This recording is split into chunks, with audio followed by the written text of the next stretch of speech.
Buenas tardes desde Rocha, desde Uruguay. Buenas noches para muchos y buen día para otros, porque esto se está grabando para todo el mundo. Soy el magíster Álvaro Garofari, jefe de la Unidad Técnica de Proyectos y Cooperación Internacional del Gobierno Departamental de Rocha. Voy a ser el moderador del simposio Derechos, Diversidad e Inclusión Social.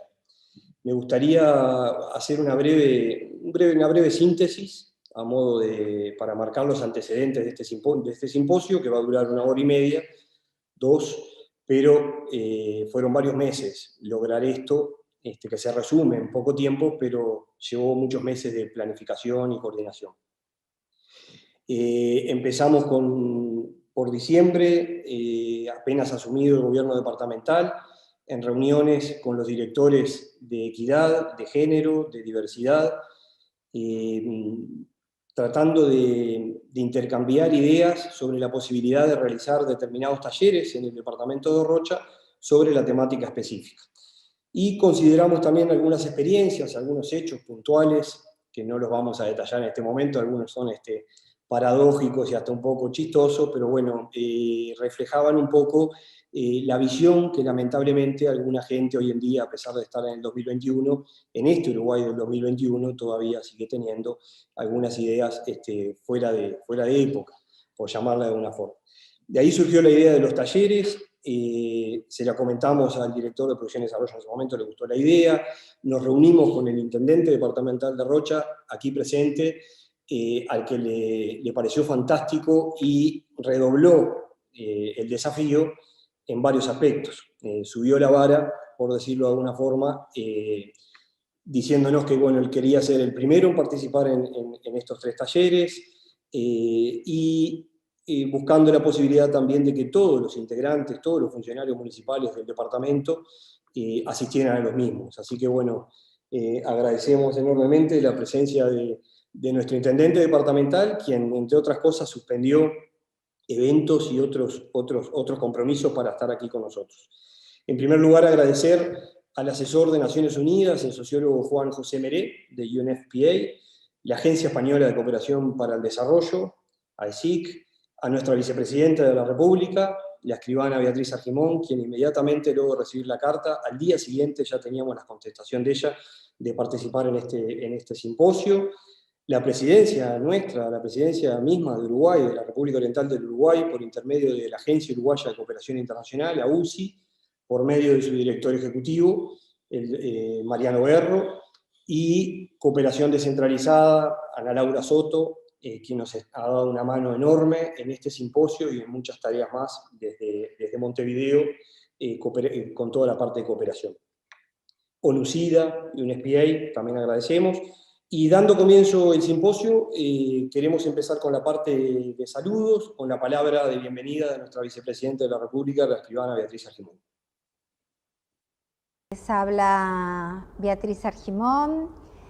Quiero saludar la celebración del inicio de esta etapa que el recientemente creado respecto a las jerarquías municipales, departamento de diversidad de la Intendencia de Rocha está llevando adelante. Quienes conocemos desde hace muchos años al señor intendente, realmente sabemos la importancia que le asigna al tema de que en las políticas públicas el enfoque respecto a la diversidad sexual, esté presente conforme a que forman parte de cambios culturales que también desde la administración pública es indispensable trabajar. Por eso saludamos estos talleres que se van a implementar a nivel de la Intendencia, que implica no solamente una señal para dentro del trabajo municipal desde la Intendencia, sino también una señal hacia la población en general, porque muestra claramente la importancia, la significación que tiene desde la política departamental el focalizarnos en el respeto a la diversidad. Así que entendemos esto como un gran paso que la Administración Municipal de Rocha está llevando adelante. Creemos que se ajusta, sin lugar a dudas, a esa necesidad que las agendas gubernamentales a nivel nacional y departamental llevan adelante a efectos de concebir una sociedad donde no exista la discriminación, y en ese sentido sabemos lo que implica encarar desde la óptica de la aceptación, del respeto a la diversidad, encarado desde la propia confección y diligenciamiento de las políticas públicas. Así que yo quiero saludar especialmente esta tarea que hoy inician. Saludar la decisión política, saludar que puedan acompañar y participar activamente de todas estas actividades, saber que obviamente esto lleva a referenciar a Rocha para otros departamentos que ojalá puedan seguir esta línea de trabajo, y fundamentalmente celebrar también que organizaciones de prestigio nacional e internacional le brinden esa contextualización respecto a la importancia de este gran paso que la Administración de Rocha está llevando adelante. Les dejo un gran saludo, quienes hace mucho tiempo venimos comprometidos con todos estos temas. Realmente nos alegramos profundamente cuando un accionar de estas características viene como señal desde lo público y desde la política pública. Un gran abrazo a todos y muchísimos éxitos. Buenas tardes a todos y a todas. Un saludo en nombre de la Embajada de España en Uruguay y en nombre también de la Agencia Española de Cooperación Internacional para el Desarrollo y, por supuesto, en nombre de este Centro de Formación de Montevideo. Quiero, antes de nada, agradecer a todas las personas que nos acompañan por su interés en esta actividad que estamos organizando de forma conjunta y articulada en el marco del Día Internacional contra la Homofobia, la Transfobia y la Bifobia, una fecha en la que se visibiliza la importancia de la erradicación de estas prácticas contrarias a los derechos humanos. Permítame también agradecer especialmente el saludo de la señora Vicepresidenta de la República, la señora Beatriz Argimón, que representa sin duda el compromiso del Gobierno de Uruguay en la defensa de los derechos de la población LGBTI. Saludo también a las autoridades que hoy nos acompañan, el Intendente de Rocha, señor Alejo Umpierrez, y por supuesto a mi colega Fernando Figueira, representante de UNPA, así como a UNUSIDA y a UCI. A todos y a todas, muchas gracias por considerar el Centro de Formación de la Cooperación Española como un aliado institucional para llevar a cabo este desafío compartido. Para el Gobierno y la cooperación de España, la defensa de los derechos LGBTI y la igualdad de género son ámbitos de actuación preferentes tanto en España como en su acción exterior.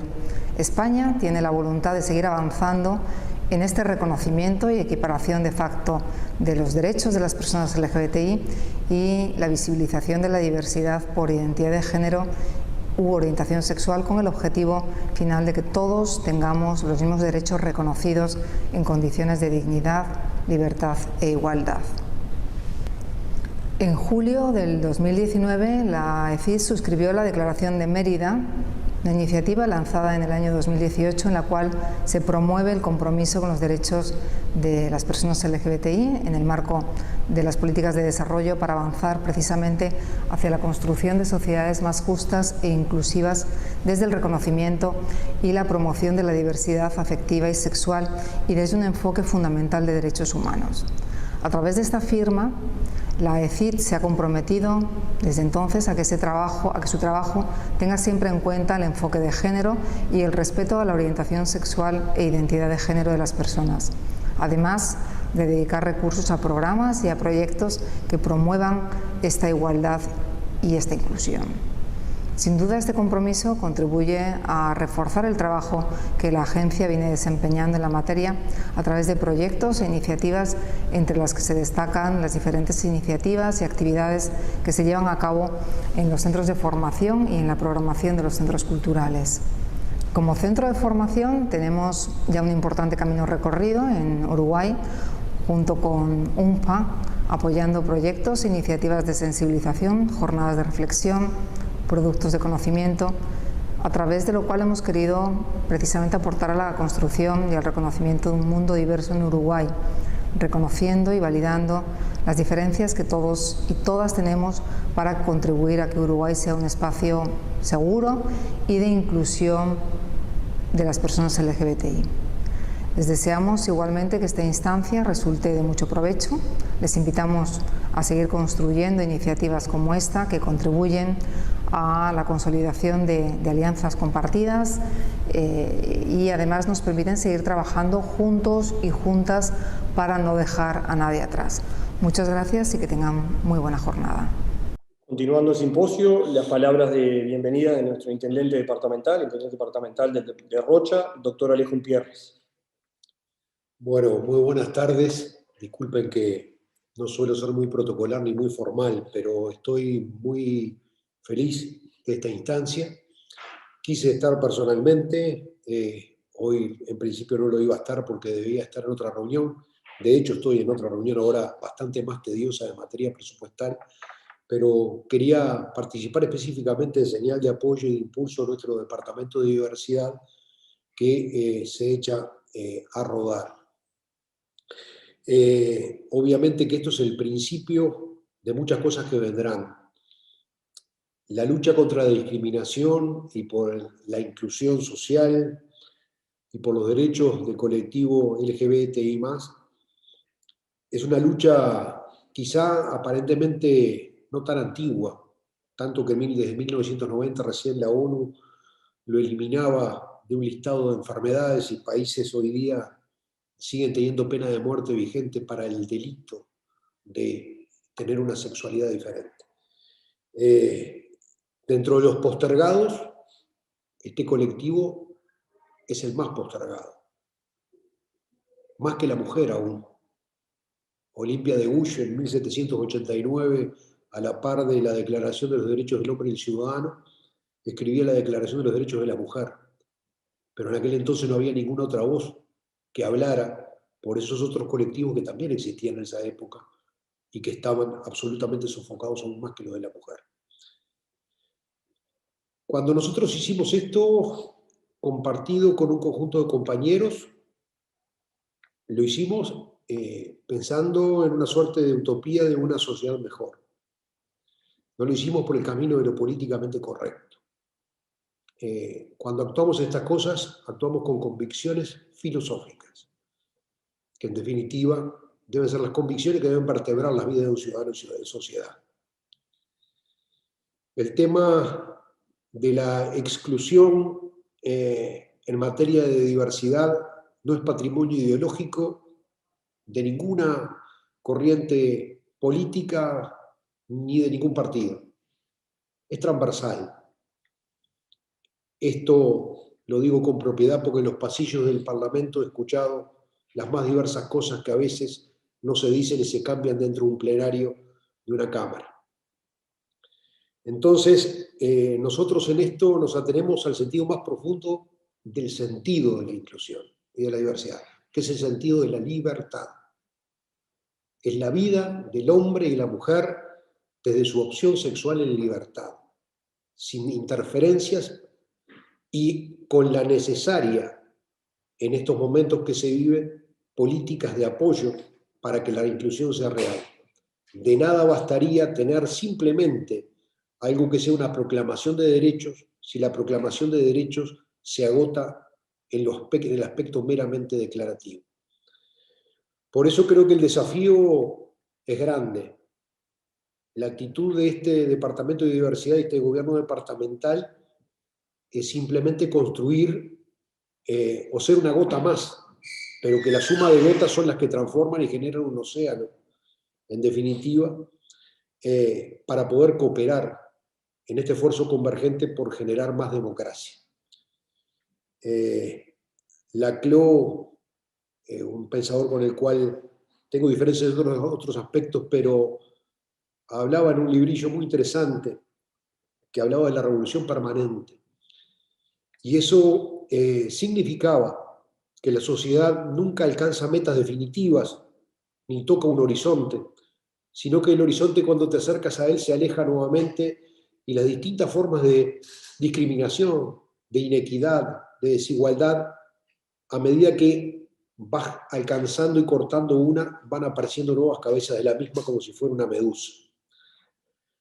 Por ello, la idea es desde acá, y les pedimos a ustedes no nos dejen solos, acompáñennos en esta articulación interinstitucional para implementar políticas concretas, porque acá no se trata de hacer, siguiendo el personaje de Lampedusa, un gato pardo, cambiar algo para que todo siga igual, sino sencillamente tratar de que el cambio se genere realmente articulando políticas concretas a las cuales estamos abiertos y queremos integrarnos.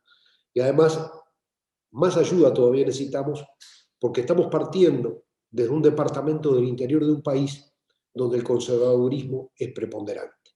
Por lo tanto, ayúdenos a que esta brecha se amplíe, a generar políticas, a articular, y acá hay socios para ello. Muchas gracias. Bueno, luego de la brillante presentación y saludo de nuestro intendente, el saludo del representante de UNFPA, la agencia, el Fondo de Naciones Unidas para la Población en Uruguay, sociólogo Fernando Filgueira. Es un gusto participar en esta instancia con una situación que no se había dado tanto, que es intendencias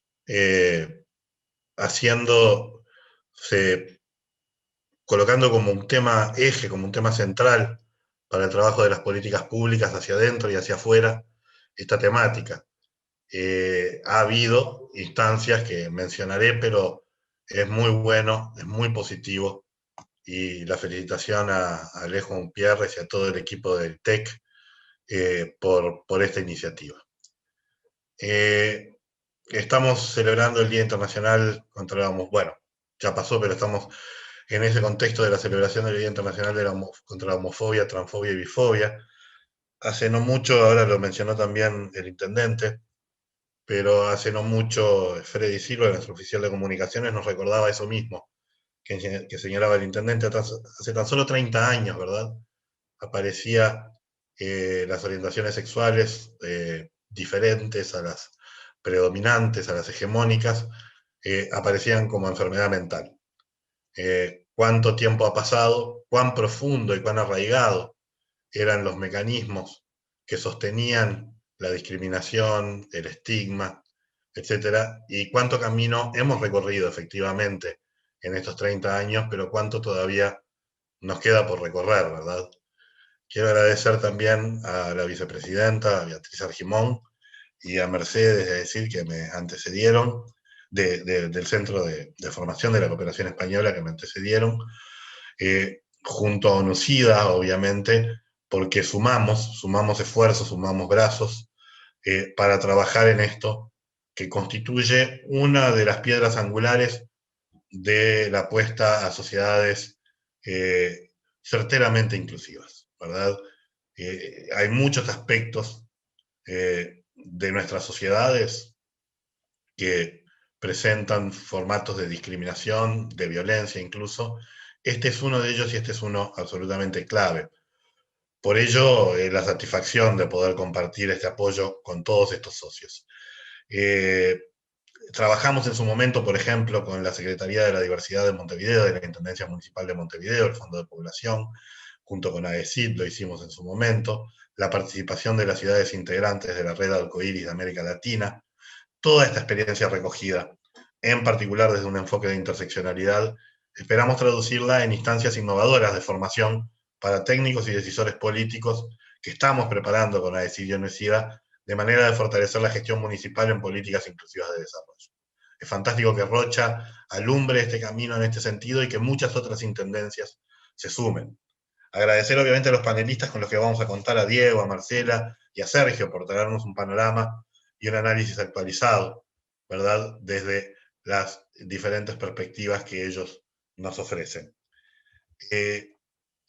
Quiero reflexionar sobre dos cosas antes de simplemente ir cerrando y dar el paso a quienes están aquí para ofrecernos su conocimiento, y es lo primero, reflexionar sobre lo arraigado, lo que yo mencionaba, lo arraigado que estas formas de discriminación tienen, porque hacen ancla en los propios aparatos estatales, como recordamos, hace 30 años lo hacían en muchos estados, como lo mencionó el intendente, la pena de muerte en algunos estados, es decir, lo hacen en dispositivos estatales concretos, que a veces directamente castigan y sostienen la discriminación o en otros casos no reconocen el derecho de esas personas diversas en materia sexual o de identidad de género a gozar de los mismos derechos de los que participan otras personas.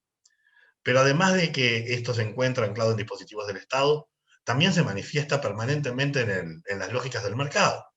Los mercados, cargados de valores, en muchos casos, discriminan y ofrecen diferentes oportunidades y posibilidades a las personas LGBTI o otros colectivos u otras personas.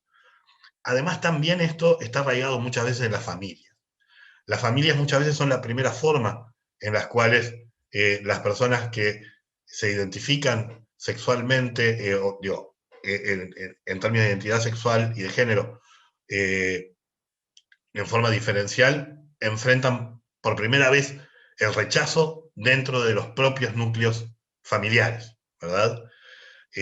Porque esto está anclado, obviamente, en matrices culturales profundas, no es por maldad de nadie, sino porque allí lo que opera es una matriz cultural que se reproduce y que desarmar toda esta armazón es muy complejo. Lleva mucho tiempo, lleva muchos niveles de acción del Estado, lleva mucho trabajo desde la sociedad civil y lleva esta idea de transversalidad en todos los aspectos de las políticas públicas que podamos considerar. La otra reflexión que quería realizar es una noticia que tal vez pasó desapercibida hace un tiempo ya. Inicio de la pandemia, aparece, yo estaba justo asistiendo como panelista a un informativo, y antes de entrar en sala, veo la noticia de que en el Hospital Pereira Rosell habían nacido trillizos o cuatrillizos, ahora no recuerdo exactamente, de dos mujeres casadas entre sí, ¿verdad? Que habían hecho uso además, obviamente, de dos leyes que el país se dio. La ley de matrimonio igualitario, por un lado, y la ley de reproducción asistida, por el otro. Y mi reflexión en ese momento fue, así se construyen familias. Es decir, la importancia de las familias, de adultos cooperando en la crianza, de adultos en formas de unión en los hogares, juntando recursos con sus afectos, etc. Cuando reconocemos toda la diversidad de familias que podemos construir, reconocer la diversidad sexual y reconocer las diferentes identidades de género y no discriminarlas, es hacernos del botín de la enorme diversidad de familias con las que podemos contar y que son parte fundamental luego del funcionamiento social, de las formas de cooperación, de las formas de protección, ¿verdad? La protección no la da solo el Estado, la protección social, la dan también las familias. Y cuanto más diversidad de familias reconozcamos, más importante es ello. Uruguay ha avanzado y ha avanzado mucho en materia legislativa y normativa y también en políticas públicas concretas, pero queda mucho camino por recorrer. Algunos ejemplos muy concretos nos vienen a la mente. Un estudio tan reciente como el 2019 muestra que 1 de cada 2 estudiantes LGBT y 3 de cada 4 estudiantes trans vivió alguna situación de acoso o agresión en el ámbito escolar. Sabemos que esto también sucede en el ámbito laboral. Sabemos, como mencionaba, que también esto sucede en el ámbito familiar. Dentro de la población LGBT, además, sabemos que las personas trans constituyen todavía una población en extremada vulnerabilidad. Recordemos además la sobrerepresentación de los varones gays y otros varones que tienen sexo con varones, así como las personas trans en las cifras de infección por VIH, como indicador dramático de los efectos de las desigualdades y de las brechas en el ejercicio de sus derechos sexuales y reproductivos. Estos elementos tanto los primeros que nos muestran los avances, como los segundos que nos muestran el camino por recorrer, lo único que tienen que darnos es más energía, más convicción, más decisión de seguir avanzando en un camino. Yo creo que en Uruguay ha sido esencialmente positivo, lo que no debe dejarnos de hacer recordar que seguir avanzando requiere del esfuerzo mancomunado de todos, y de todas, y de todos, ¿verdad? Muy bien señalaba el intendente, que no hay que pensar que estos temas tienen color político partidario. Pueden tener sí algunos vínculos con tradiciones filosóficas, pero ni el impulso para la inclusión debe tener colores partidarios, sino que debe ser un proyecto nacional. El impulso para frenar todas las formas de discriminación de la población LGBTI debe ser un esfuerzo mancomunado del Estado, de los partidos, de la sociedad civil, sino que recordemos también, y eso es absolutamente cierto, en todas las épocas históricas, de todos los sectores políticos y de todos los colores ideológicos, se ha vivido discriminación, ¿verdad? Es decir, que enfrentar la discriminación es un proyecto de todos porque sabemos que en todos nosotros y nosotras residen elementos culturales que luego muchas veces afloran como mecanismos de discriminación o de estigmatización. La oficina de UNSPA, en conjunto con ONUCIDA y en esta alianza con AECID y con la Intendencia de Rocha, apoyará acciones estratégicas y seguirá apoyando acciones más amplias a nivel de todo el país de abogacía por los derechos de las personas LGBT, apuntando a cambios sustantivos, cooperando con el gobierno y las administraciones departamentales, la academia, y en particular con las organizaciones de la sociedad civil de derechos humanos y del campo de la diversidad sexual. Con esto me despido. Yo también voy a tener que participar en otras instancias de Zoom que nos obligan más tediosas, pero todo el apoyo y que la labor de esta primera instancia, que muchas otras tendrá y talleres para seguir trabajando, sea productiva y fructífera. Agradecemos la introducción y el saludo de la vicepresidente de la República Oriental de Uruguay, escribana Beatriz Argimón, del intendente departamental de Rocha, doctor Alejandro Pierres, de UNFPA, Filgueira, y de la directora de comunicaciones y de la parte de capacitación de AECID, de la Agencia Española de Cooperación para el Desarrollo. Comenzamos con las ponencias. En primer lugar, el doctor Diego Sempol, de la Facultad de Ciencias Sociales de la UDELAR. ¿Qué tal? ¿Cómo les va? Muchas gracias por la invitación. Gracias a la Intendencia de Rocha, a UNPA y al Centro de Formación Española. Yo un poquito, en estos 15 minutos que tengo, se me ocurrió como hacer una breve revisión de los temas de lo logrado en los últimos 20 años en el contexto normativo y después ver 4 desafíos centrales que tiene actualmente un poco la política sexogenérica en este nuevo escenario en el que nos encontramos. Es claro que Uruguay avanzó normativamente en forma casi ejemplar en el contexto latinoamericano. Si uno piensa más o menos desde el 2004, 2003 en adelante, se aprobaron una cantidad de normas que reconocieron la condición plena ciudadana de poblaciones que hasta el momento estaban completamente excluidas de los circuitos más elementales, de las políticas públicas más básicas.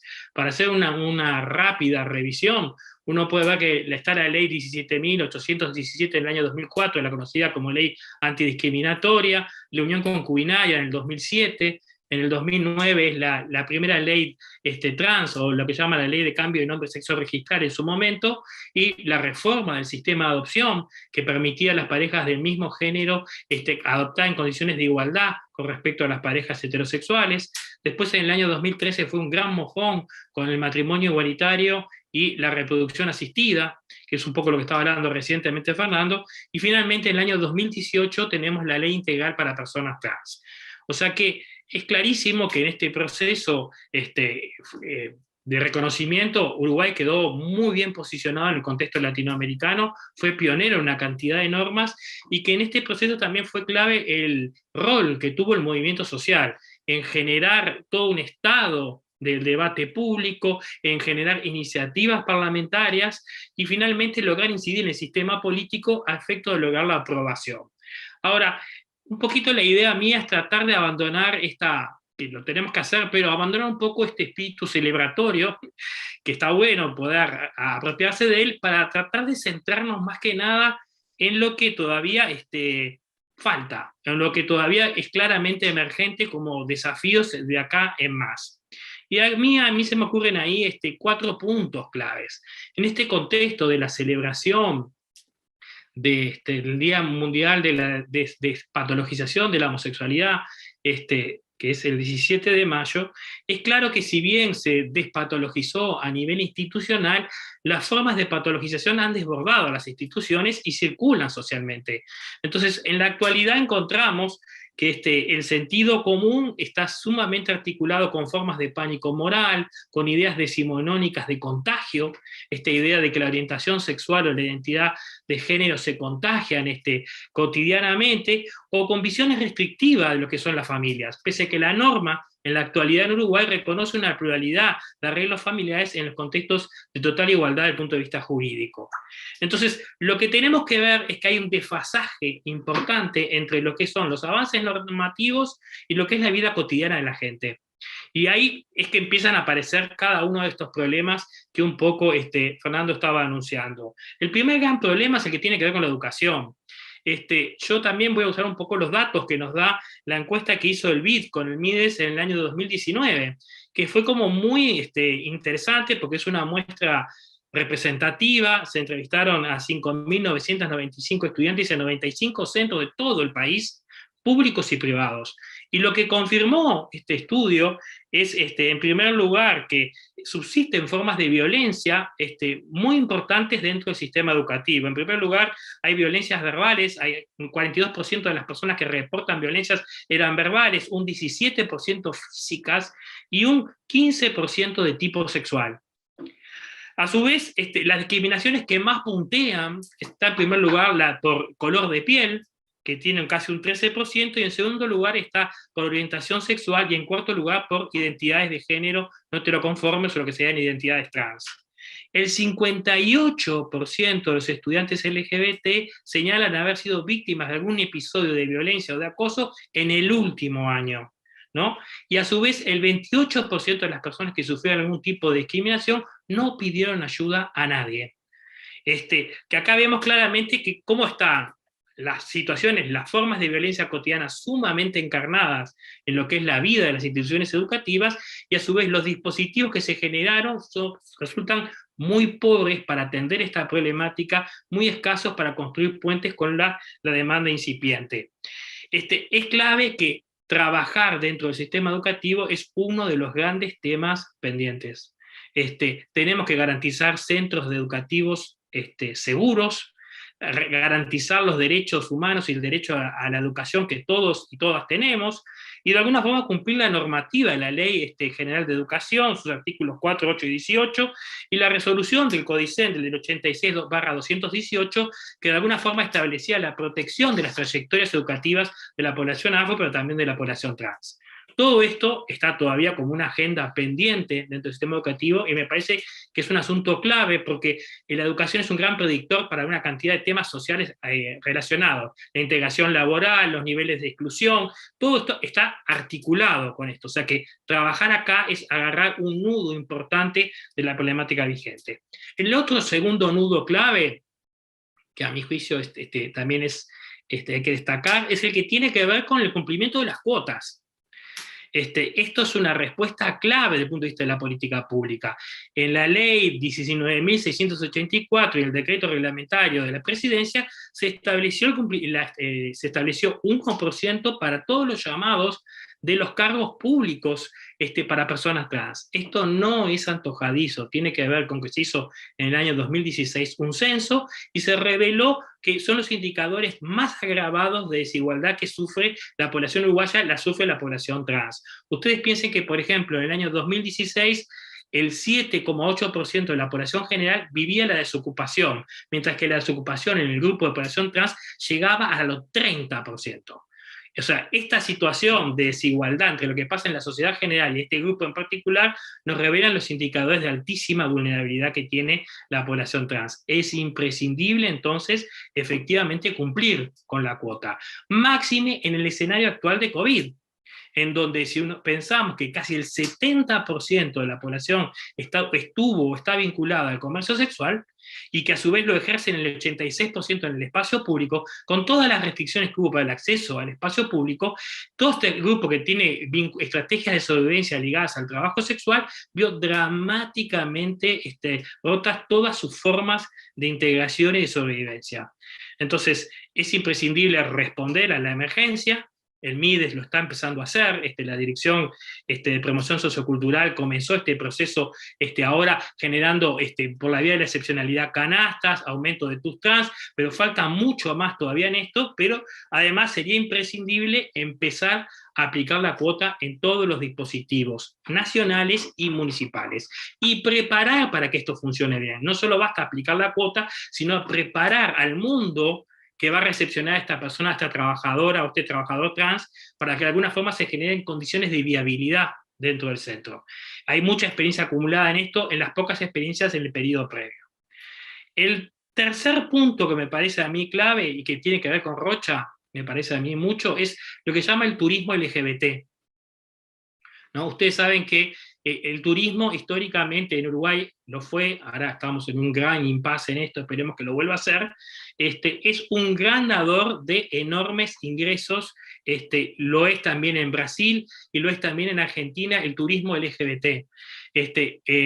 Este turismo, también llamado turismo gay, no es el turismo de los homosexuales, no todos los homosexuales hacen este tipo de turismo, sino un grupo muy segmentado que tiene un perfil de clase social y que busca tres cosas, según los estudios, bien específicas, que tienen que ver con ambientes seguros para la visibilidad, clima general de respeto y zonas costeras o grandes urbes. Es clarísimo que antes de la epidemia, Buenos Aires se estaba volviendo un gran atrayente del turismo LGBT en el contexto de la región, por lo cual Uruguay podría trabajar en sinergia con este centro para generar productos específicos. En general, todo el circuito del turismo LGBT ha sido como muy subestimado por la academia, y esto tiene que ver con la falta de reconocimiento que de alguna forma el mercado ha tenido en los procesos de visibilización de la población LGBT.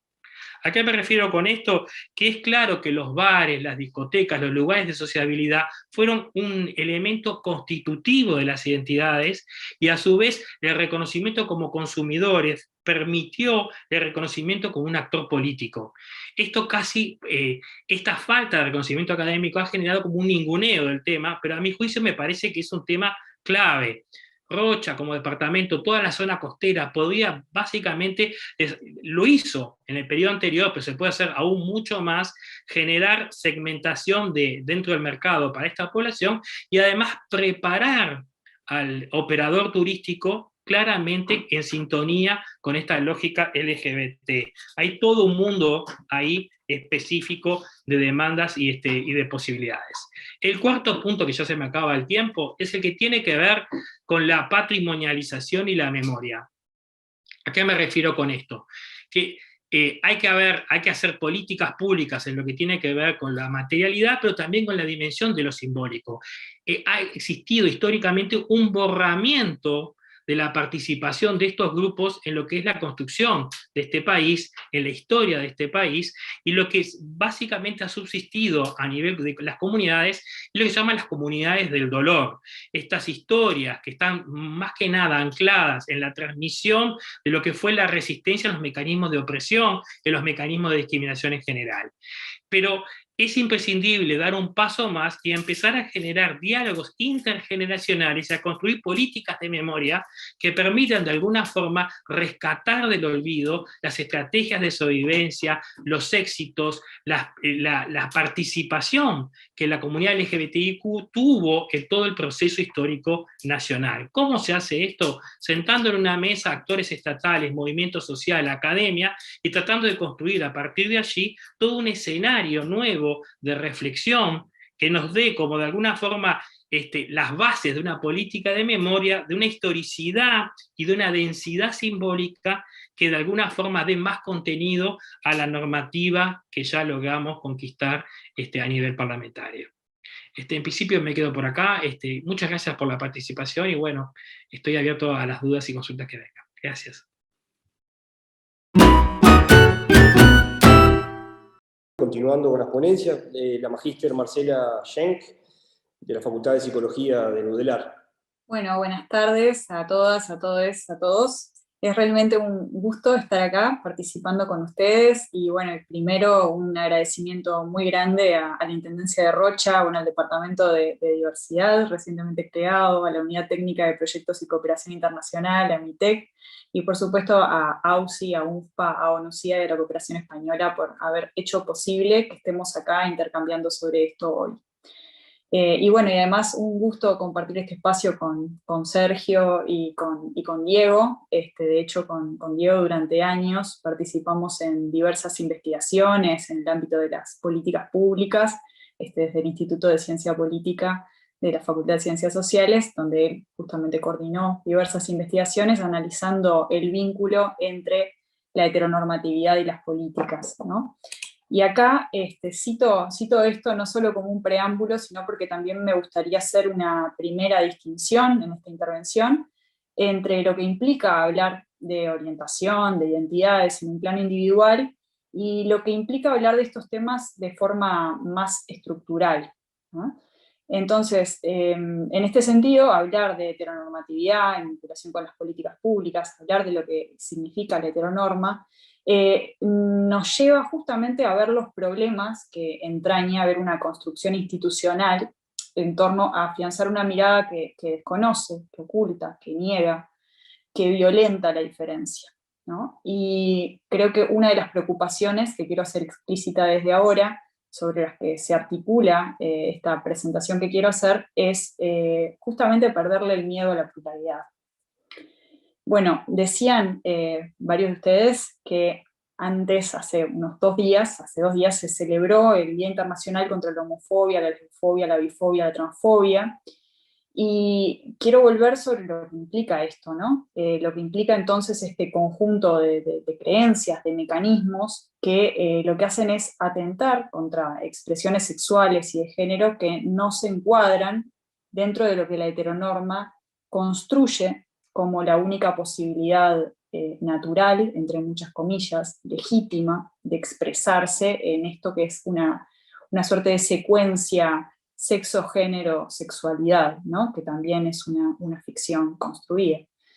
Y en este sentido, bueno, tanto la homofobia como la lesbofobia, la bifobia, la transfobia, lo que hacen es describir comportamientos mediante los que las identidades que no se expresan a través de lo que se espera a partir de esta norma heterosexual, y bueno, y la consecuente también división binaria, ¿no? Que ve como natural esta construcción de 2 sexos opuestos y complementarios, considera entonces en términos de inferioridad, y se genera hostilidad y violencia hacia las personas que presentan expresiones de género socialmente no esperadas, ¿no?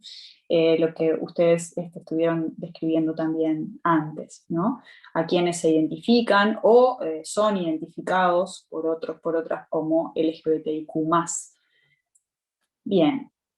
Como dice Miquel Missé, y me parece bien interesante esto que nos trae este teórico, hablando sobre la transfobia, pero creo que también es extrapolable hacia las otras fobias que estaba mencionando recién, esto de considerar de esta forma la lesbofobia, transfobia, homofobia, bifobia, no nos está hablando de un ejercicio individual, sino que nos está hablando de un edificio en el cual habitamos todas las personas, ¿no? Y traigo esto porque habla justamente de la dimensión de la desigualdad estructural que se construye en base a este tipo de miradas, ¿no? ¿Y a qué nos referimos cuando nos estamos refiriendo a construir o a mirar desde esta mirada discriminatoria, ¿no? A veces tendemos, creo que, a ver lo más visible o a identificar lo más visible, las agresiones más explícitas.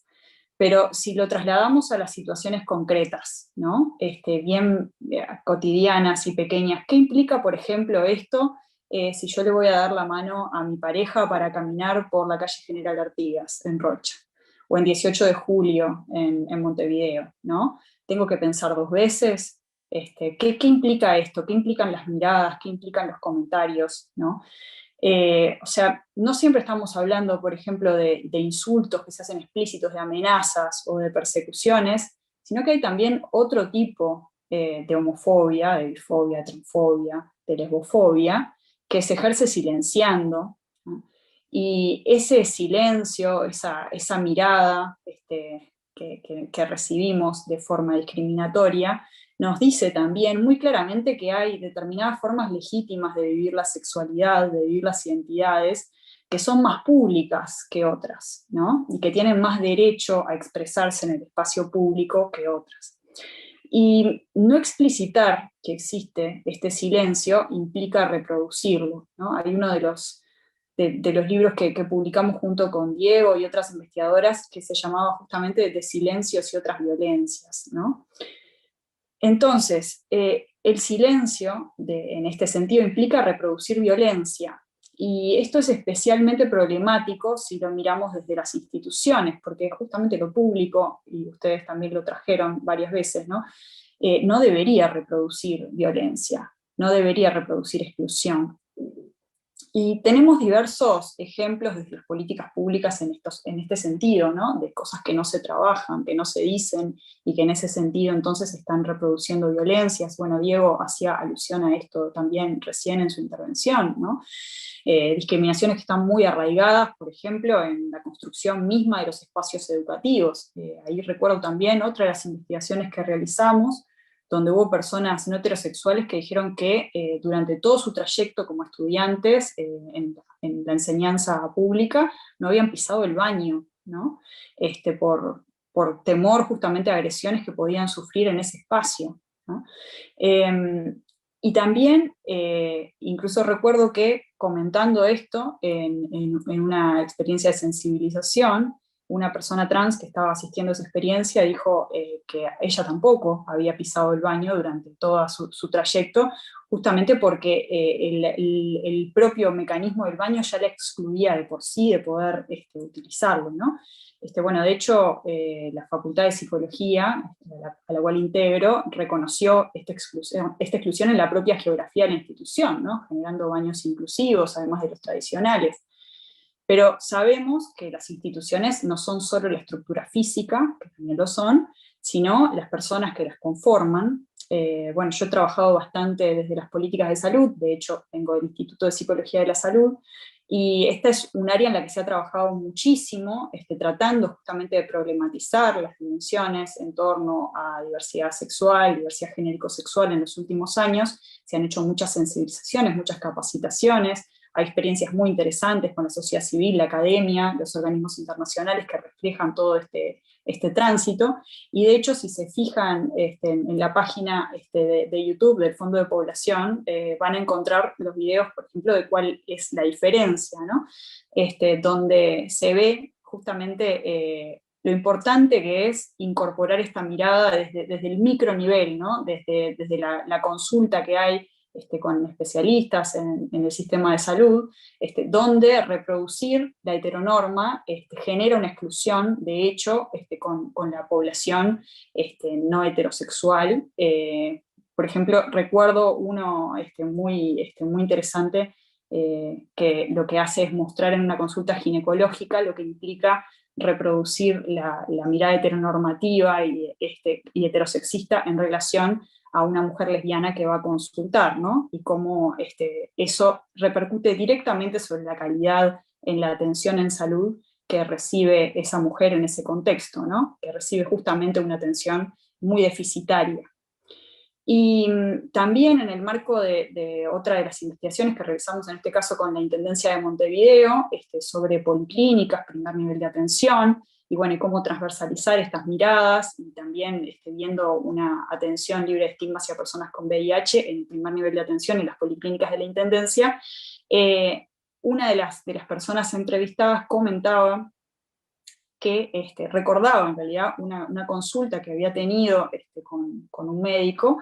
Ella es una persona trans, una mujer trans, y recordaba que, bueno, que en el marco de esa consulta el médico le había empezado a hacer una serie de preguntas, y ella en un momento le aclara, le explicita: yo soy una mujer trans, ¿no? Y en ese momento el médico cambia completamente la línea de las preguntas y le empieza a preguntar por su situación en torno al VIH, ¿no? Entonces ella decía, bueno, es un tema, por supuesto, pero es un tema entre muchos otros temas. Yo no soy solo eso, no me reduzcan solo a eso, ¿no? Entonces, bueno, esto se los traigo, les cito estos ejemplos para que veamos la complejidad que tiene el introducir estas dimensiones en el marco de las políticas públicas, ¿no? En pensar la institucionalidad, en pensar las personas que forman parte de esa institucionalidad, y lo importante también que es trabajar y visibilizar estos temas justamente en quienes llevan adelante las políticas, ¿no? Y quienes llevan adelante las políticas, tenemos que considerar toda la cadena de ejecución, considerando desde, por ejemplo, si estamos pensando en el micronivel, desde quienes están en contacto directo con la población, por ejemplo, en el sistema de salud, hasta, bueno, quien abre la puerta de una policlínica, ¿no? Todas esas personas tienen que estar interiorizadas, digamos, de este trabajo y estas miradas, ¿no? Y pensando de dónde viene la exclusión, ¿no? Me interesa que pensemos sobre cómo se construye la exclusión. La exclusión se siembra, ¿no? Y la inclusión también se siembra. Entonces, el desafío es pensar que los derechos que están garantizados de pique para algunas personas sean derechos que sean hechos para todas las personas, ¿no? Y, por ejemplo, si pensamos en lo que implican diversos privilegios, si se quiere, de cómo se viven estos derechos en el espacio público, pensemos, por ejemplo, bueno, lo mencionaban también al comienzo, ¿no? Los chistes, ¿no? Cómo se marca, cómo se delimita el espacio público, tienen que ver con privilegios, ¿no? Las miradas, sin duda, lo que hablamos más en torno a lo físico, ¿no? Los golpes, el temor a la agresión, ¿no? Bueno, y lo que no nos pasó, tenemos que trabajar para que no les pase a otras personas también, ¿no? Yo empecé la presentación diciendo que uno de los desafíos que tenemos es el de perderle el miedo a la pluralidad. Y no se me escapa, como decía Diego también al principio, que a pesar de los avances, todavía es difícil plantear esto, ¿no? Y se ha vuelto, de cierta forma, a instalar un cierto sentido común que ve a la diversidad como problema, ¿no? Y estamos en un momento clave, donde hay voces que nos incitan a una suerte de batalla contra otros sujetos políticos. Miremos, por ejemplo, ciertos tipos de discurso que circulan en las redes sociales, volviendo a legitimar la violencia, minimizando el dolor del otro, de la otra. Y eso también es espacio público, como lo es la ciudad, ¿no? Y tiene efectos muy concretos sobre la vida de las personas.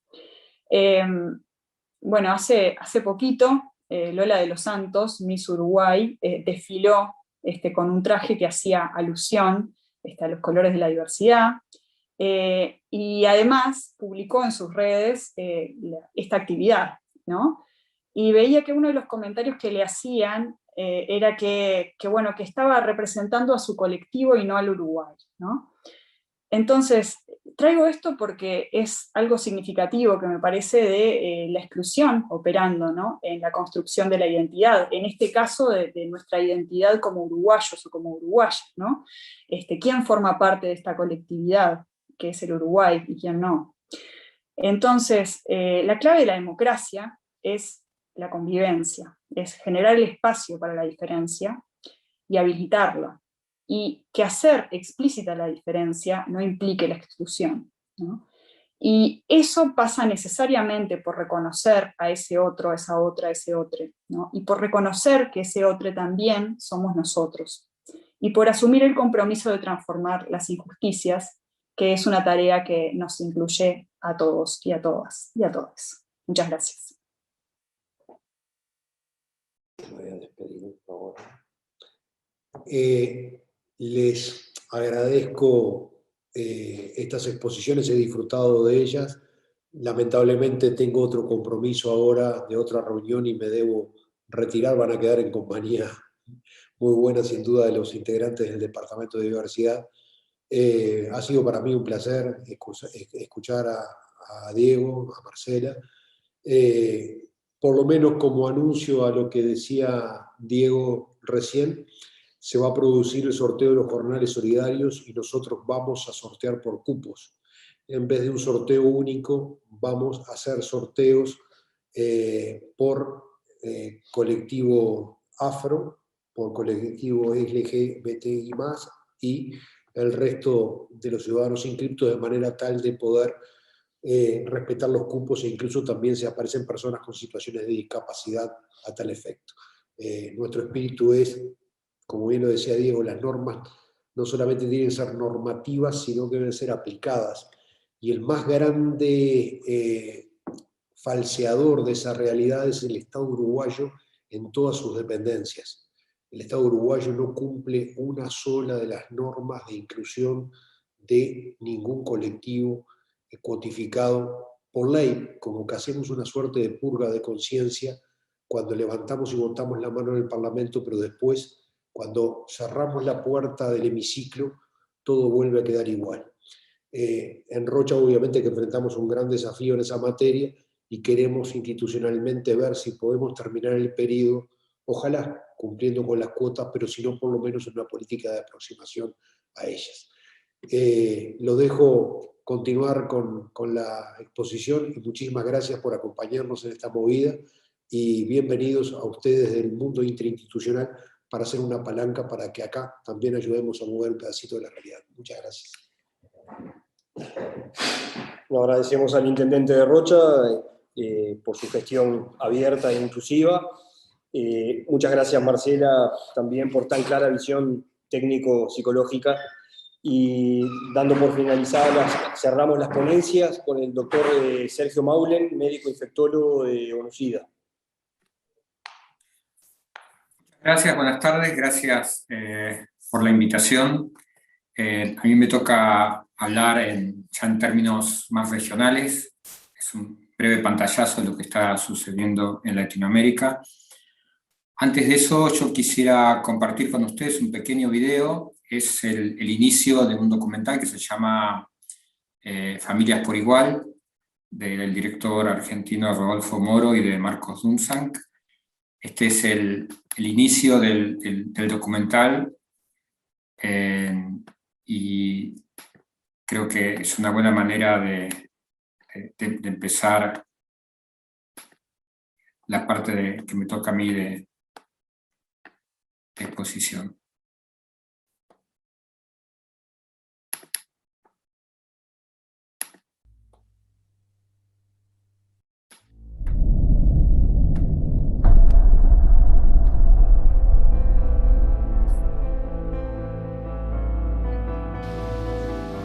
Sin victimizarse, ¿qué es sentirse discriminado? Y a mí, para mí este ejemplo siempre fue muy claro. Un nene judío, cuando se enfrenta con la estupidez del mundo, va a su casa y dice: papá, mamá, me discriminan por ser judío. Papá y mamá van a abrazar a ese chiquito, le van a hablar de la estupidez del mundo, le van a dar su historia, le van a contar su historia. Le van a decir: nosotros tenemos una tradición, nosotros tenemos estos valores, nosotros creemos en estas cosas, y vos estás inscrito en esa tradición. Nosotros te queremos. Un nene negro va a su casa, le dice a su papá o a su mamá sobre la estupidez del mundo: me están discriminando por ser negro. Y el papá y la mamá le van a hablar de su tradición, de un barco que vino de África, de bailes, de comidas, de una manera de entender el mundo. Y le van a decir: nosotros te queremos. El nene homosexual va a su casa y ni siquiera podía contar sobre la estupidez del mundo, porque muchas veces sus principales enemigos eran sus padres. Este nivel de discriminación es tan fuerte que es muy difícil entenderlo para aquel que no lo pasó. Tener el miedo de contarle a tus padres que vos sos lo que sos, ese nivel de discriminación es fuertísimo. Que vos no puedas confiar en aquella gente que es la que te trajo al mundo, evidentemente marca tu personalidad para siempre. Nosotros, y eso siempre lo tuve claro, no somos el problema. El problema es la mirada de los otros. Muchas gracias. Dado que este simposio está vinculado al 17 de mayo, como ya mencionaron, creo que esta introducción valía la pena. La película es muy interesante porque visibiliza, porque no son familias nuevas, sino que visibiliza a todas las familias LGBTI que existen y que tienen hijas e hijos. Pero para poder reflexionar sobre qué significa la discriminación para las personas LGBTI, creo que este ejemplo de lo que cuenta Osvaldo Bazán en el inicio de este documental habla claramente de que la discriminación, a diferencia muchas veces de otras situaciones, no es solamente de la puerta para afuera, sino que a veces se empieza a vivir en muchos casos desde adentro, ¿no? Y por eso se vuelve tan difícil para algunas personas poder salir de esta situación. Quisiera ahora sí hacer una breve presentación que va a ser una ayuda a memorias, en realidad, sobre la situación en Latinoamérica.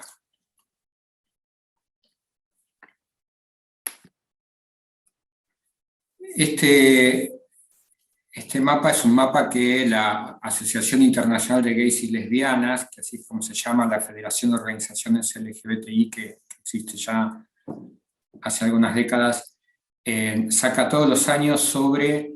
este mapa es exclusivamente sobre los marcos normativos, ¿no? Pero creo que es una pintura que deja ver muy bien cuál es la situación en relación a las personas LGBTI y la protección o no que los países le brindan.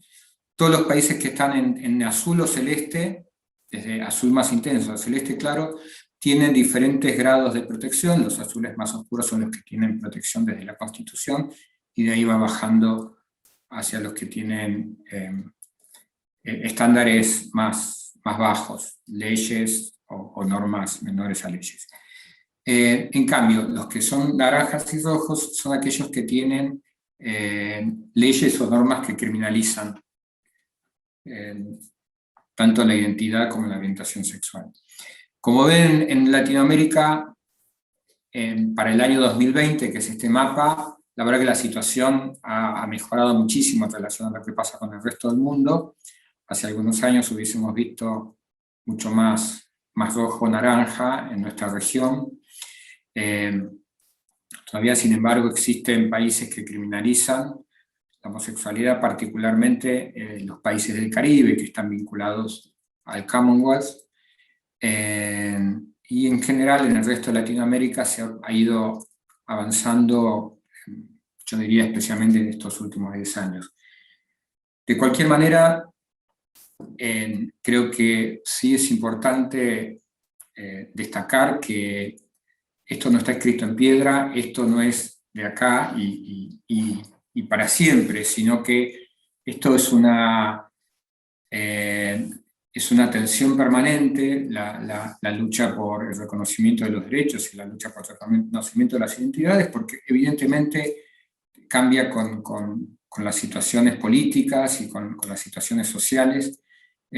Por eso, si bien en Latinoamérica estamos muchísimo mejor que en el resto del mundo, ustedes pueden ver lo que pasa en África, en Asia y especialmente en Medio Oriente, lo que es importante reconocer es que esto es una batalla diaria, ¿no? La de reconocimiento de los derechos y que las personas LGBTI tengan derecho a su existencia con libertad. Yo quiero señalar en este sentido, hacer un listado, por un lado, de las amenazas y por otro lado de las buenas noticias, digamos. Las amenazas en las que se encuentra en este momento la región, básicamente, si bien, como vimos en el mapa, estamos bien, hay un avance de los grupos conservadores, lo que se llaman los grupos antiderechos, que con mucho apoyo financiero, con dinero, incluso muchos vinculados a algunos grupos religiosos, están haciendo fuerte abogacía, están teniendo presencia en los gobiernos, están teniendo presencia en el Poder Ejecutivo, en el Legislativo, en el Judicial, y también están teniendo presencia en los espacios multilaterales, como son, por ejemplo, la Organización de Estados Americanos, donde la participación de sociedad civil es muy fuerte, es muy importante, y estos grupos también se están haciendo fuertes, y son espacios donde se ha avanzado mucho en los últimos años. Se han conseguido avances especialmente en el reconocimiento de las personas de la diversidad, tanto en los derechos sexuales y reproductivos, como también en relación a derechos a la identidad, derechos laborales, derechos en diferentes áreas. Y cada año, cada reunión significa volver a debatir esto, volver a poner en tensión estos avances, y lo cierto es que es un momento complejo porque en gran parte de los avances de los derechos están vinculados también a la visibilización de las problemáticas de las personas LGBTI, como fue en su momento el VIH, por ejemplo. Y lo cierto es que nuestra región se está quedando sin fondos. Los fondos de la mayoría de los financiadores se están yendo, o se han ido ya a zonas más pobres como África, y entonces hay una lucha desigual en eso entre las organizaciones de derechos humanos, LGBTI, y los gobiernos que acompañan a estas reivindicaciones, y grupos antiderechos que están teniendo mucho apoyo. Así que digo, esto es una situación diaria de tensión. Hay una coincidencia: estos grupos no solamente son anti-LGBTI, habitualmente son grupos que también se oponen a los derechos sexuales y reproductivos, se oponen a los derechos de la mujer sobre su cuerpo, se oponen al aborto. En general hay todo un discurso bastante coherente en relación a la negación de ciertos derechos, que podemos resumir en todo lo que tenga que ver con la autonomía corporal, ¿no? Digamos, se dice que en estos últimos años el cuerpo es el principal campo de batalla sobre los derechos, y estos son grupos anti-autonomía corporal. Una segunda línea que yo acá quiero resaltar es el de las terapias de conversión, que son consideradas en realidad torturas, que son estos tratamientos de cura de la homosexualidad, que también están fuertemente vinculados con algunos grupos religiosos, y que en algunos países de la región funcionan de una manera abierta, reconocida, y en otros donde esto está prohibido lo hacen de manera más oculta. Las terapias de conversión son formas de tortura, y hay estudios que muestran que algunas personas, incluso hasta 10, 15 o 20 años después de haber recibido estas terapias de conversión, terminan suicidándose porque realmente les arruinan la vida. Hay países que han tenido unas políticas realmente de muchísimo compromiso para impedir que las terapias de conversión se sigan reproduciendo, pero lo cierto es que es muy difícil porque muchas veces se hace no formalmente, no oficialmente, se puede hacer en espacios de consultorios, y esto muchas veces está vinculado con psicoterapeutas o psiquiatras, y se puede hacer en espacios de consultorio donde es muy difícil poder identificarlo, incluso aunque en un país esté prohibido. Pero las terapias de conversión también, igual como mencionaba antes, hay oleajes, hay momentos donde empiezan a resurgir con mucha fuerza en toda la región, y hay otros momentos donde por suerte va perdiendo fuerza. La Organización Panamericana de la Salud hace ya 5 o 6 años sacó un documento que se llamaba Cura para una enfermedad que no existe, denunciando las terapias de conversión y calificándolas de tortura. El tercer punto que quería mencionar es el de la criminalización de las identidades y los crímenes de odio.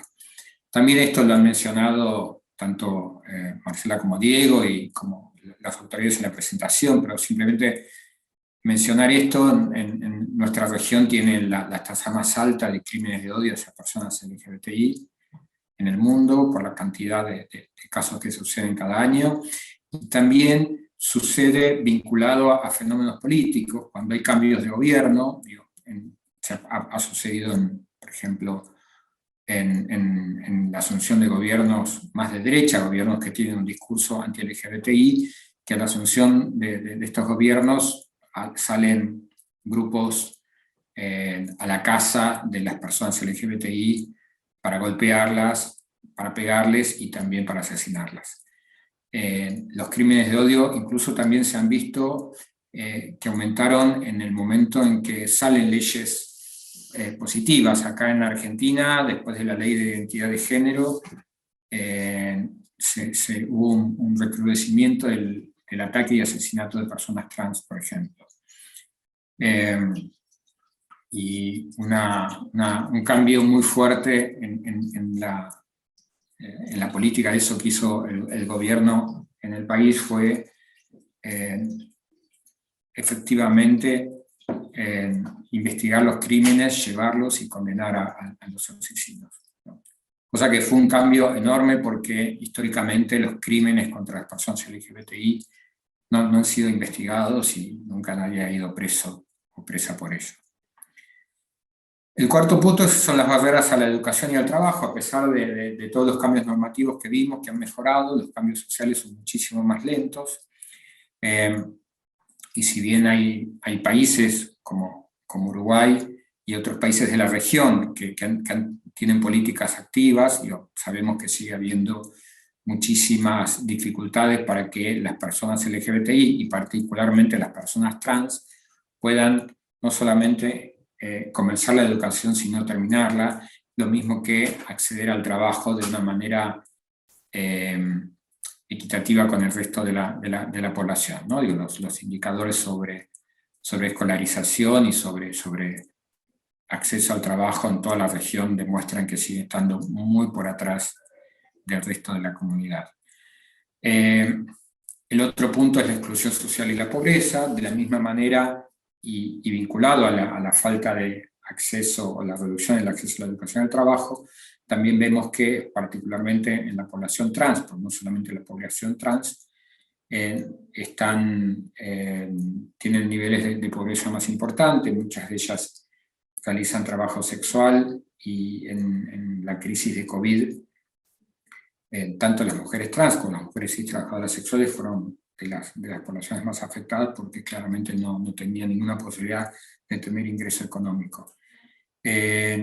Y tenían muchas más dificultades para acceder a la salud, en el caso, por ejemplo, de las personas con VIH en situación de pobreza, estuvieron mucho más complicadas que el resto de la comunidad para acceder no solamente a conseguir dinero, sino también para conseguir su medicación o para poder acceder a los beneficios paliativos que los gobiernos han implementado.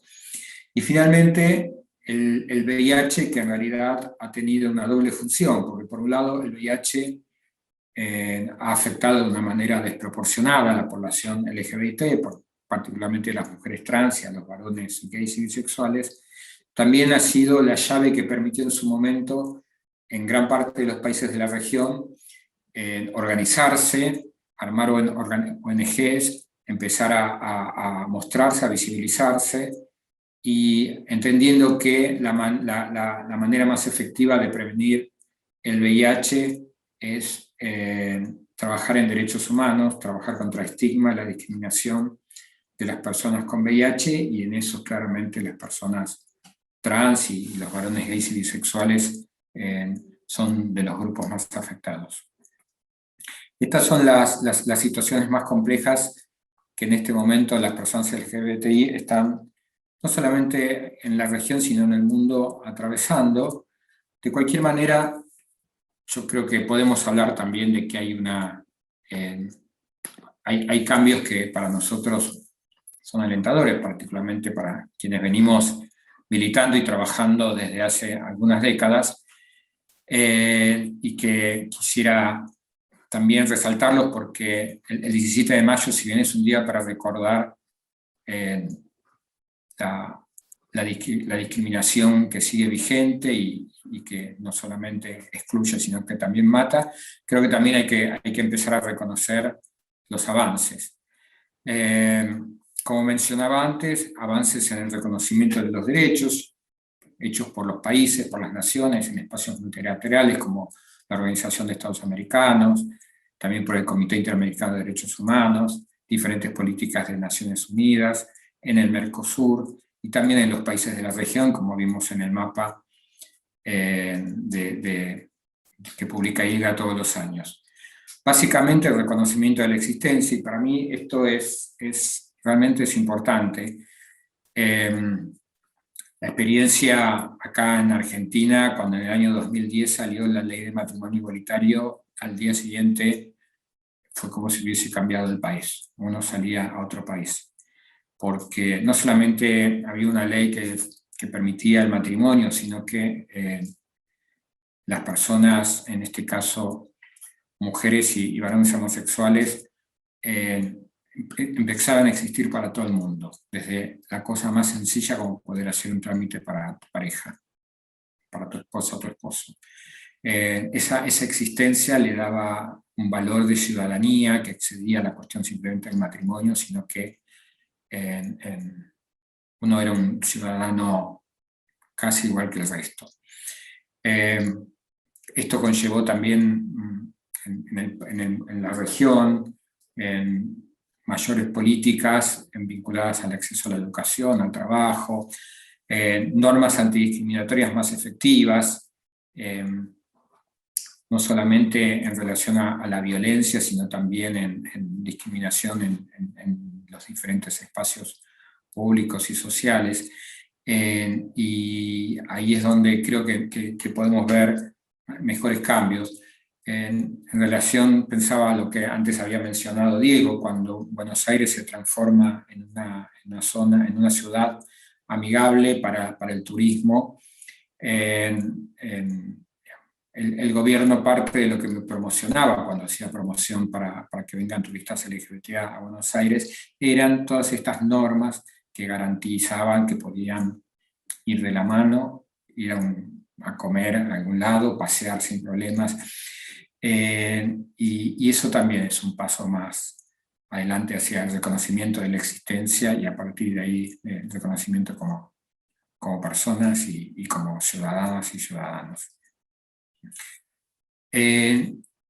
Una segunda cosa que yo quería mencionar es el avance en el reconocimiento social vinculado al aporte de la cultura, probablemente donde mejor estudiado estés en Estados Unidos, pero creo que lo podemos visualizar en todos nuestros países, cómo las y los artistas populares, los programas de televisión, las radios, los medios de comunicación y la cultura, aportando un mensaje positivo hacia las personas LGBTI, pueden generar un cambio importante social. Recuerdo hace unos años que había leído que de Estados Unidos la serie Will and Grace generó lo que ninguna política hasta ese momento había podido generar, incluso las organizaciones LGBT de la región, que fue cambiar la opinión pública. A partir de la serie Will and Grace fue cambiando la opinión pública sobre la mirada sobre las personas LGBTI y, por ejemplo, en relación al casamiento entre personas del mismo sexo, empezó a pasar de no ser aceptado a ser aceptado a partir de esta serie y otros programas más que fueron apareciendo, mostrando la vida y la cultura de las personas LGBTI y que podían ser reconocidas como vecinas, familia. En eso la cultura realmente tuvo y sigue teniendo un enorme impacto en mejorar la vida de las personas LGBTI. Después las nuevas alianzas con otros movimientos, yo creo que esto también es algo que se empezó a reconocer hace algunos años, como los grupos que son discriminados, que son excluidos, que tienen también grandes reclamos por ser reconocidos en los estados, pueden asociarse y tener mucha más fuerza en las organizaciones sociales, por ejemplo en la OEA, con los grupos afro, con los grupos de mujeres, con grupos religiosos. Ahí empezaron a trabajar en conjunto la abogacía y a conseguir que todos sus temas, cada uno de los grupos peleaban no solamente por sus temas, sino por los temas de sus organizaciones aliadas, y eso les dio mucha potencia a la hora de hacer abogacía, a la hora de negociar, y trajo beneficios para todas las comunidades. Y esto además es empezar a reconocer la intersectorialidad de las situaciones. Digamos, una persona no es solamente gay, trans o bisexual sola en el mundo, sino que es una persona gay, bisexual, trans, LGBTI, que puede ser afrodescendiente, puede ser indígena, puede ser pobre, puede estar con alguna discapacidad, puede estar en diferentes situaciones que pueden hacerle la vida más compleja, y los diferentes grupos con sus demandas siempre pueden tener un punto de acuerdo para poder hacer reclamos con mayor potencia, no solamente a los gobiernos, sino también en estos espacios que tienen tanta influencia sobre las políticas nacionales. El anteúltimo punto son las familias que acompañan. Como mencionaron antes y como lo menciona Osvaldo Bazán en el documental, históricamente el primer lugar que se sentía como una amenaza, o que era donde se recibía la discriminación, eran las familias, ¿no? En general las personas trans eran echadas de sus familias desde muy chiquitas. Algunas no llegaban a la adolescencia, muchas mujeres lesbianas o varones gays también, desde muy jóvenes se iban de su casa por el maltrato familiar, por la violencia intrafamiliar. Y eso también ha cambiado. Con todos estos cambios sociales, cada vez es más común, cada vez son menos las familias que no acompañan a sus hijas e hijos LGBTI, y eso no solamente hace que las personas puedan crecer con amor y en un contexto favorable, sino que también eso fortalece que puedan sostener la educación y que puedan tener mejores trabajos. Y el último punto que quisiera acá mencionar es lo que se llama, lo que yo acá llamo como personas LGBTI orgullosas. Orgullosas en el sentido de personas que pueden asumirse y pueden ser libres de su propia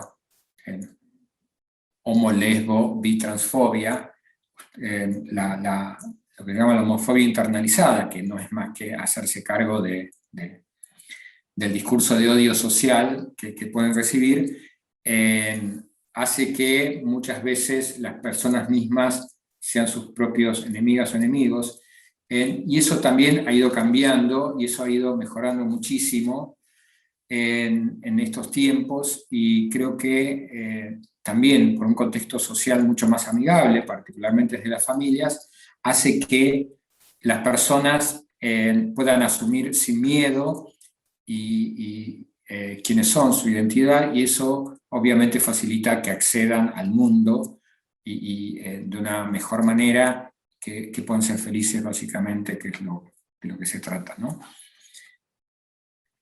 Y creo que ese es el cambio más importante, finalmente, como resumen de todo esto, y es que cada una de las personas LGBTI pueda sentirse segura, pueda sentirse querida, y pueda sentirse que puede cumplir sus sueños en el país, y en la ciudad, y en el barrio donde le toca vivir. Quisiera cerrar esta breve presentación con una frase que ya probablemente muchos de ustedes conocen, pero que creo que es importante seguir repitiéndola, que la dijo Carlos Jáuregui, que fue el activista gay más importante de Argentina, que decía: en una sociedad que nos educa para la vergüenza, el orgullo es una respuesta política. Creo que hasta el día de hoy sigue siendo una bandera esta frase de Carlos para seguir reclamando por los derechos LGBTI y para eliminar la discriminación contra este colectivo que ya hace mucho que lo viene reclamando. Muchas gracias. Bueno, finalizando las brillantes ponencias de Diego, de Marcela y de Sergio, a mí me resta como jefe de la unidad de capacitación, la unidad técnica de proyectos y cooperación internacional de la Intendencia de Rocha, agradecer todo el apoyo recibido y crear sinergia para futuros eventos. Estoy escoltado por el director y subdirectora del Departamento de Diversidad de la Intendencia, quien va a estar a cargo del cierre. Le damos también 2-3 minutos al sociólogo Juan José Meré, asesor de VIH de UNFPA, y luego Cristian Olivera, nuestro director de diversidad. Bueno, muchas gracias. Gracias primero a Marcelo, a Marcela, a Diego, a Sergio. Creo que nos dan la pauta de que el Uruguay en el concierto mundial, en términos de avance, de convivencia, de marcos jurídicos, está bien, pero podría estar mucho mejor. Y creo que eso es la mejor enseñanza, esta distancia que nos ha traído Sergio, y que hace resaltar lo que Diego traía sobre todavía la persistencia del sentido común hegemónico que discrimina y que está marcado por el machismo y el patriarcado, y que es eso lo que hay que avanzar con este gesto político que hoy hace la Intendencia de Rocha. Cuando Marcela hablaba de ir al micronivel, de cambiar ese sentido común que se expresa en ese micronivel cotidiano, recordaba eso que siempre traía nuestro querido amigo Andrés Scagliola sobre los sufrimientos inútiles. Este gesto político, tomando las palabras de Jáuregui, que hace hoy la Intendencia de Rocha y que hacemos como UNFPA, como NUCIDA, como AECID, es intentar eliminar los sufrimientos inútiles y generar ciudadanía, bienestar, felicidad para todos y todas. Entonces, quiero agradecer a la Secretaría de Diversidad, a NITEC, a la División de Género de la Intendencia de Rocha, decirles que vamos a acompañarlos, que como pedía el intendente no los vamos a dejar solos y que hoy es el comienzo. Y que todo lo que hemos cosechado en estos años, en estos trabajos en los cuales nos han acompañado los tres ponentes sobre políticas públicas locales, integradoras de los derechos LGBT desde un enfoque de interseccionalidad, vamos a ponerlas a contribución y a rodar y a aprovecharlas y a generar otras en el marco de la Intendencia de Rocha, que como decía el intendente, no es solo para adentro, no es solo para las y los funcionarios, porque vamos a estar trabajando e impactando en las familias, en la sociedad, en los comercios, en los hoteles, en los lugares de trabajo, para generar desde Rocha una sociedad más inclusiva, más respetuosa y más empática con todas las diferencias. Así que felicitaciones y muchas gracias a todos y todas.